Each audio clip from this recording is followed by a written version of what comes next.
Is your EE box constantly crashing? You're not alone. Many users across the UK are experiencing this frustrating issue, and understanding why it happens is the first step to fixing it. There are three primary causes behind these crashes. The first and most common cause is app conflicts. This happens when multiple streaming applications compete for your TV box's limited memory resources. The second major cause is overheating.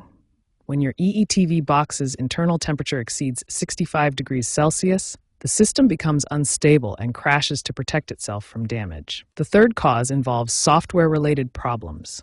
These include corrupted firmware installations, incomplete system updates, and memory leaks that gradually consume your device's resources. Recent data shows that crash frequency has increased by approximately 15% since late 2024. This increase is primarily due to enhanced 4K streaming capabilities and new app integrations, putting additional strain on older hardware. Understanding these three primary causes, app conflicts, overheating, and software problems, is essential for preventing crashes and maintaining a stable viewing experience. In the next section, we'll explore specific troubleshooting steps and solutions. Now that we understand why EE boxes crash, let's explore practical solutions to fix these issues. We'll start with the most effective basic troubleshooting steps. The simplest solution is often the most effective. A power cycle resolves 45% of EE box crashes.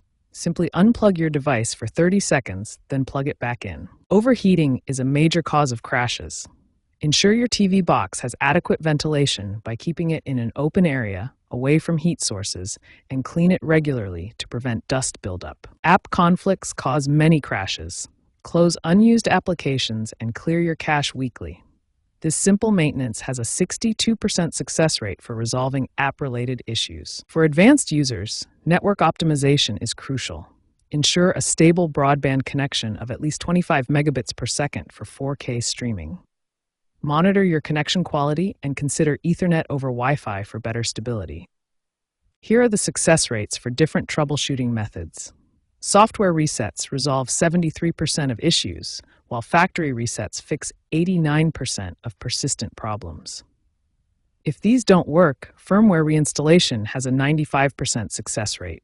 If all software solutions fail, hardware replacement may be necessary.